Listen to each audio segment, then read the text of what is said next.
Toraja vivent sur l'île de Sulawesi. Avec ses 227 000 km², c'est la 4e île de l'archipel indonésien par sa superficie. Les Toraja sont établis dans les régions montagneuses du centre de l'île. Ils parlent une langue austronésienne.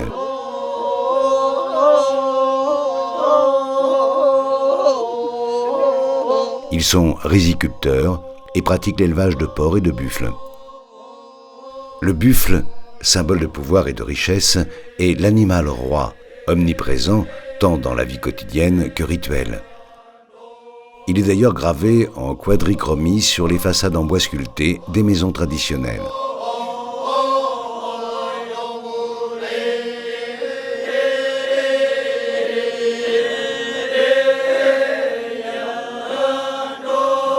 Bien que la plupart des populations de Sulawesi Sud aient été islamisées à partir du XVIIe siècle, les Toraja ne se sont pas convertis. Avant l'arrivée des missionnaires protestants hollandais en 1906, les habitants de ces montagnes pratiquaient sans entrave la religion traditionnelle Aluk Todolo, littéralement la règle des ancêtres. Et si les premières conversions ont véritablement eu lieu dès 1930, la christianisation massive n'a été effective qu'à partir des années 1960-1970. Aujourd'hui, la plus grande partie des Toraja est officiellement chrétienne, en grande majorité protestante. Contrairement aux évangélisateurs qui, dès le XVIe siècle, ont interdit les musiques rituelles en Océanie, les missionnaires hollandais arrivés au début du XXe siècle en pays Toraja n'ont pas exigé l'éradication des chants et des danses. Si l'expression vocale a dû s'adapter sur le fond, elle survit aujourd'hui encore dans la forme. Dana Rapoport, ethnomusicologue au CNRS, étudie depuis 1991 la musique du peuple Toraja. Elle va être notre guide pour découvrir ce riche patrimoine culturel que constituent leurs chants et leurs danses funéraires.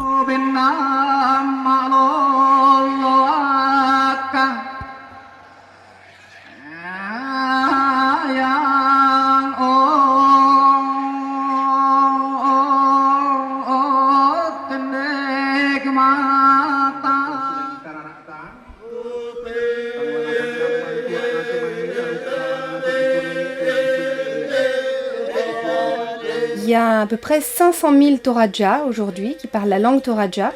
Les Toraja qu'on connaît le mieux, c'est les Toraja du Sud, les Toraja Sa'adan. Et ces Toraja sont souvent visités pour leurs rituels funéraires extraordinaires. Ce qui est important de savoir, c'est que chez les Toraja, quand on meurt, on n'est pas mort. Qu'est-ce que ça veut dire ? Quand la mort biologique d'un être se déclare, la personne est tout de suite mise assise, alors qu'elle est allongée, on la remet assise. Et là, on lui dit « Mon pauvre, tu es malade ». On l'appelle le Tomakula, la personne malade. Et ça, cet état de maladie, il peut durer des années. Il va durer jusqu'au moment où les vivants vont réussir à faire la fête pour cette personne malade. Et la déclaration de mort sera totalement symbolique. Quand ils auront tous réuni suffisamment de buffles pour faire la fête, ils vont faire 3 frappes de tambour différentes. Et après les 3 frappes, les gens vont dire « Il est mort, il est mort ». La particularité des funérailles Toraja, c'est qu'elles sont différentes selon le rang dans la société. La société, elle est stratifiée en plusieurs classes. Et selon sa classe, on n'aura pas les mêmes funérailles. Je vais vous parler maintenant du plus grand des rituels, qui donc est réservé aux grands nobles. Il y a tout un tas d'obligations pendant les funérailles. Si on est un grand noble, pour partir correctement et pour avoir droit à l'ancestralité, on doit obligatoirement sacrifier au minimum 24 buffles. Ça, c'est la règle ancienne, c'était 24 buffles. Aujourd'hui, les grands nobles, en tout cas ceux qui ont de l'argent aujourd'hui, ils sacrifient 100 buffles, 150 buffles en 3 jours. Il y a nécessairement une outrance cérémonielle dans les offrandes apportées pendant la fête. Il y a une outrance temporelle, c'est-à-dire qu'on va fêter la personne défunte en 7 jours, 7 nuits.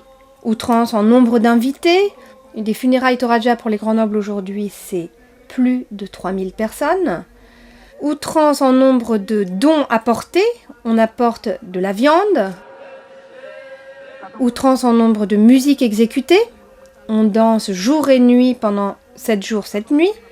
Le nombre de danseurs de badong, c'est pas 50 personnes qu'on invite à danser, ça peut aller jusqu'à 300 à 400 personnes, puisqu'une ronde pour le défunt, ça peut aller jusqu'à 100 personnes.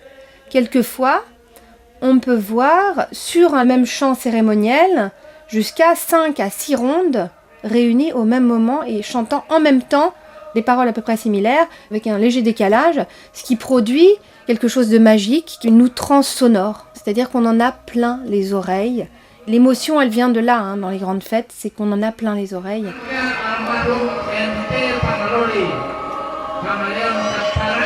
Le but des funérailles Toraja, ça va être de transformer de l'invisible, du rien, puisque le corps ne devient rien, le corps c'est de la disparition, il reste l'âme invisible qu'on continue à nourrir. Le but des funérailles va être de permettre à cette âme d'aller quelque part. Elle va subir un tas de rites de passage pour devenir ancêtre et puis divinité. Pourquoi les vivants passent tant de temps à s'occuper du mort ? Ce qu'attendent les vivants des défunts, c'est d'être protégés, de recevoir en retour de la protection symbolique pour leur terre et pour leur équilibre vital. Ce qu'ils attendent, les Toraja, c'est de l'énergie. Sumanga, on appelle ça l'énergie vitale. Sumanga, c'est ce qu'on a dans notre corps qui nous fait aller bien. Et quand on meurt, il n'y a plus de Sumanga, il n'y a plus d'énergie. La mort, c'est la perte d'énergie vitale. Et ça, pour les Toraja, c'est inconcevable. Il y a un grand vers qui est toujours raconté chez les Toraja, c'est « Kurre, kurre, Sumanga », ce qui veut dire « énergie vitale, reviens, reviens ».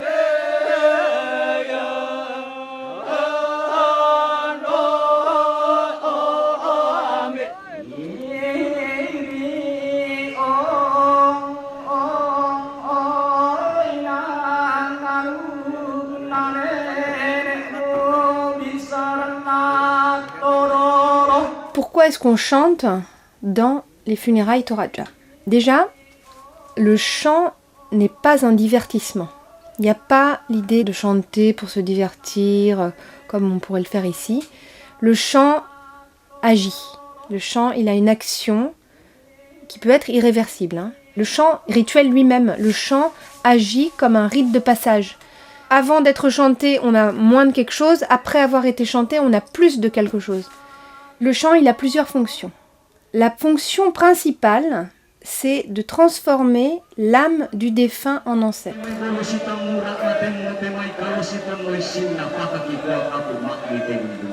Tous les défunts ne sont pas chantés.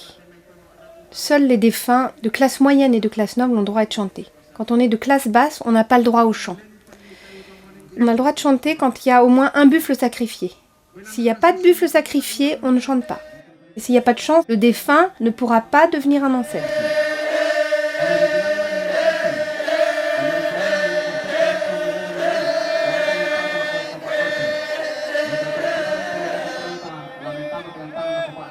Transformer l'âme d'un défunt en ancêtre, ça se fait pas comme ça. Il faut dire des paroles. Il faut parler au défunt. Ces paroles, elles ont des noms. Ça s'appelle Osoran Badong. On va raconter l'histoire du défunt. Et on va le raconter en forme de louange. On va chanter en chœur une louange au défunt. On peut chanter au défunt de manière collective, dans ces grandes rondes qui sont dansées, mais on peut aussi louer le défunt de manière soliste. Quand on le loue de manière soliste, ça s'appelle le retteng.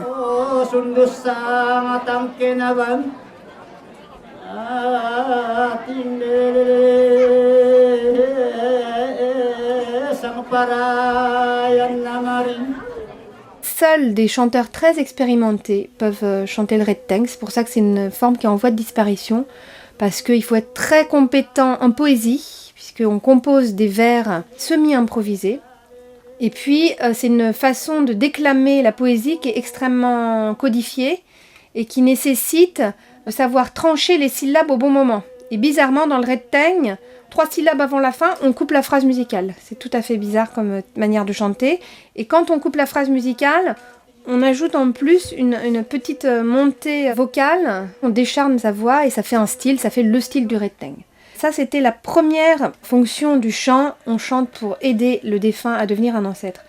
Autre fonction, il y a une fonction sociale complètement naturelle. On chante pour oublier sa peine. Il y a un des chanteurs, un des maîtres de Badong qui m'a dit la phrase suivante. On chante parce que si on reste assis, on est triste. Alors que si on danse en ronde, notre tristesse s'apaise par le jeu. Et ça, c'est toujours redit et redit. On chante pour oublier sa peine. Et le fait d'être ensemble, déjà, ça fait passer l'idée de la perte de l'autre, de la séparation. Et finalement, il y a beaucoup de chants qui vont commencer à parler de la séparation avec le défunt. Et finalement, dans la poésie, on se rend compte que ça évoque aussi l'être aimé, ça évoque aussi le petit amoureux. C'est-à-dire que ça va être l'occasion, si vous voulez, de dire ensemble tous les moments un peu durs de la vie, on les dit ensemble, pas seulement la mort, mais d'être ensemble, ça fait passer les choses dures. Les Toraja, c'est des gens très mélancoliques. Le vide, c'est du triste. Le silence, c'est triste. Être seul, c'est triste.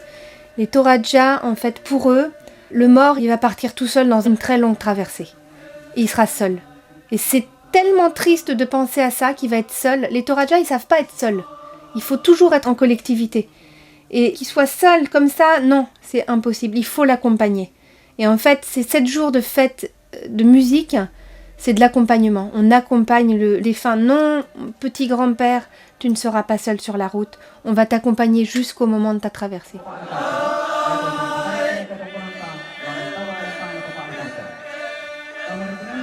Troisième fonction du chant dans les funérailles. Souvent, quand quelqu'un n'a pas pu amener de buffle ou d'offrande cérémonielle animale, parce que c'est quand même très cher d'acheter un buffle ou un porc au marché, c'est très très cher pour un Toraja, souvent un parent décide d'amener un groupe de chanteurs. Les chanteurs vont être considérés comme une offrande, et en retour, la famille du défunt devra rendre à cette personne qui a amené les chanteurs, à une fête suivante, elle lui rendra quelque chose. Ça pourra être un groupe de chanteurs, ça pourra être aussi un ou deux porcs. Donc les chanteurs, ils sont là souvent aussi pour donner quelque chose. Chanter, c'est donner à la famille du défunt. C'est du don qui nécessitera un contre-don. Le chant est aussi une dette cérémonielle comme l'est l'animal.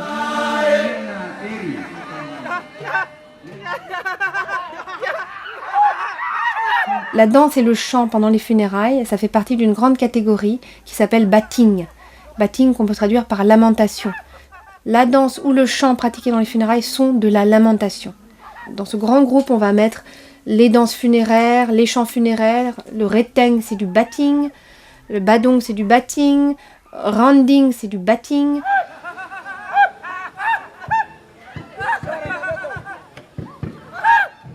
Le savoir musical des Toraja, il est partagé. Il y a ceux qui connaissent la poésie et ceux qui connaissent la mise en bouche. Les connaisseurs de la poésie, en général, c'est des officiants qui ont un pouvoir religieux, qui savent s'adresser aux divinités. Alors que ceux qui savent chanter, en général, ils ne sont pas officiants. Donc le savoir musical, il est très partagé. Cela est sensible lors des performances de Badong, puisqu'on entend toujours, avant le chant, quelqu'un qui déclame des paroles. Il va déclamer par exemple un quatrain.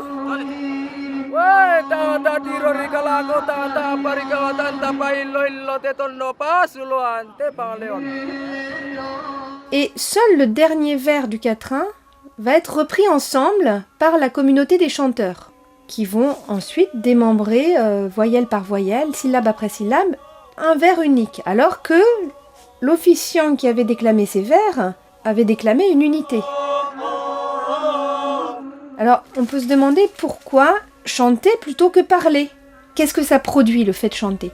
Une des analyses possibles, c'est que on chante pour dire ensemble aux défunts ce qu'on a à dire. C'est-à-dire que chanter ensemble, c'est aussi contribuer à donner quelque chose aux défunts et donc à récupérer en contrepartie du bénéfice immatériel, du bénéfice symbolique qui est de la santé, de l'énergie. Ça peut être analysé comme ça. Autre chose, on chante ensemble parce que c'est quand même euphorisant de chanter ensemble. D'entendre un son très puissant, c'est quand même beaucoup plus euphorisant que de l'entendre par une vieille voix éraillée de l'officiant religieux. ça doit créer de la splendeur. La fonction, c'est quand même créer de la splendeur. Et une autre analyse possible, c'est que chanter ensemble, comme ça crée de la splendeur, ça crée du pouvoir. Et ce pouvoir, il est souvent mis en difficulté par d'autres.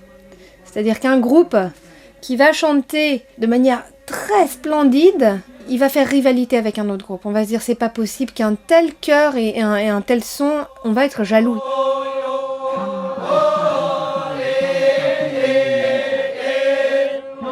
Chez les Toraja, il y a quand même un culte de la compétition et du combat. Ce culte du combat, il est sensible dans les combats de coq, qui sont ultra valorisés, dans les combats de buffles,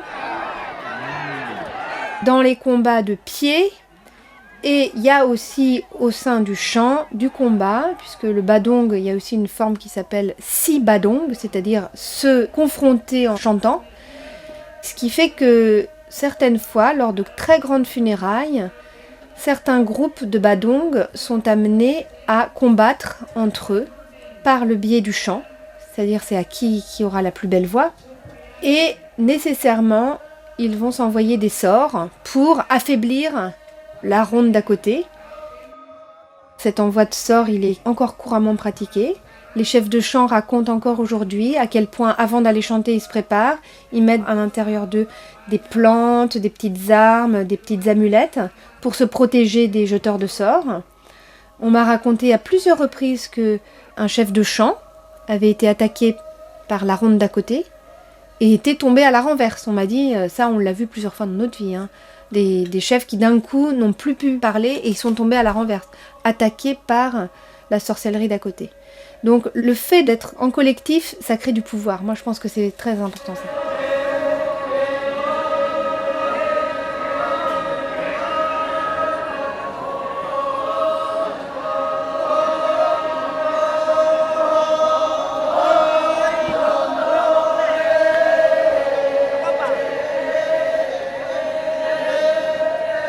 Il y a une analogie très troublante en ce qui concerne le chant et la viande.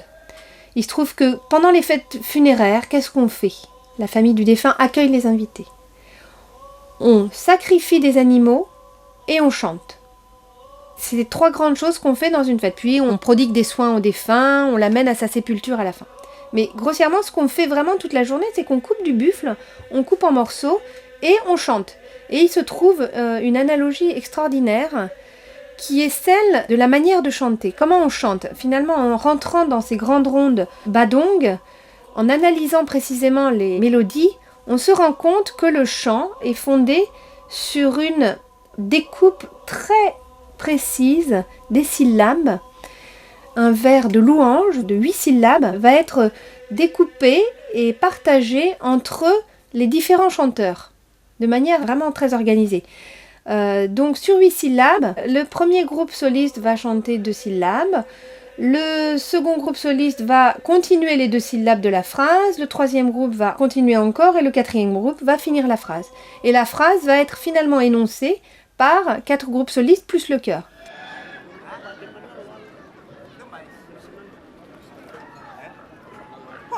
Tiromi lako tungka pata apai mata.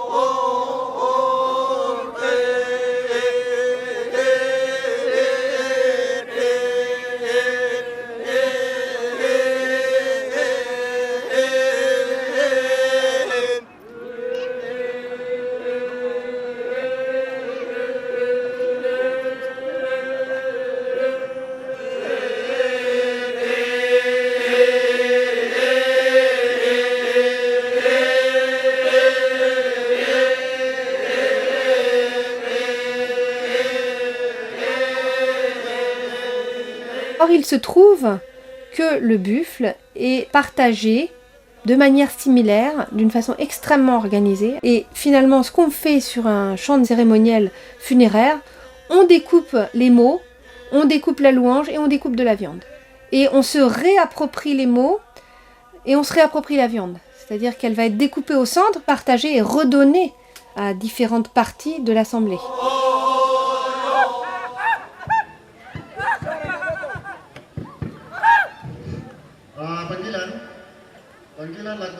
Dans les funérailles de gens de classe noble, certaines fois sont invités des danseurs casqués. Ils sont en général 4, 5, 6. Ils arrivent dans le champ cérémoniel avec un pas précis, ils sautillent, en criant. Cette danse s'appelle Maranding. Selon moi, c'est une réminiscence de la chasse aux têtes, parce qu'autrefois, les funérailles de gens de rang noble nécessitaient 1 à plusieurs têtes humaines. La danse Randing, en général, elle précède l'arrivée des invités sur le champ cérémoniel. Donc, elle donne de l'emphase.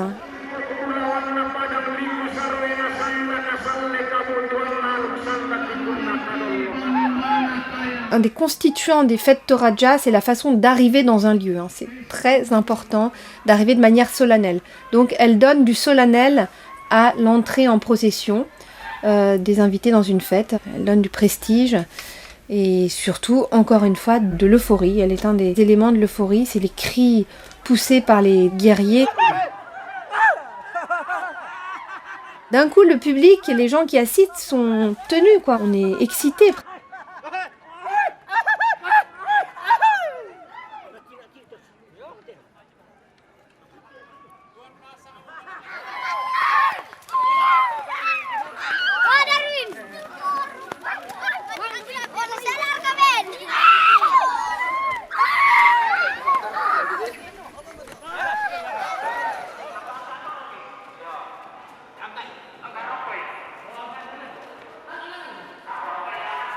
Pourquoi ces rites ont été bien accueillis par la religion chrétienne? C'est parce qu'ils ont su l'adapter. Le parcours du défunt, ils montaient soi-disant au paradis, ils arrivent encore aujourd'hui à chanter le badong alors qu'ils sont chrétiens. Mais, chose importante à dire, maintenant dans le monde chrétien, on a interdit aux chanteurs de chanter la louange du défunt. Parce que louer le défunt, c'était l'assimiler à un dieu. Et en fait, les chrétiens protestants ont demandé aux chefs de chant de ne plus utiliser les paroles qui assimilaient le défunt à un dieu. Parce que c'est bien de ça qu'il s'agit. Cette glorification du défunt vise à sa divinisation. Les nobles deviennent des semi-dieux. Donc il y a un net changement. C'est-à-dire que cette louange, aujourd'hui, elle a perdu en épaisseur sémantique. Aujourd'hui, les poèmes ils sont beaucoup moins nourris qu'ils l'étaient avant. Avant, on chantait vraiment 7 jours, 7 nuits. Vraiment, il fallait dire la louange, parce que la louange est très organisée. Il fallait qu'elle dure 7 jours, 7 nuits. Maintenant, on va chanter des vers qui n'ont pas forcément de rapport les uns avec les autres. On va dire simplement, voilà, il est parti comme une étoile, notre grand homme. Il n'y a plus de suite narrative. Alors qu'avant, il y avait une suite narrative. L'Osoran Badong, c'était un vrai récit hagiographique pour le défunt. Et ça a disparu.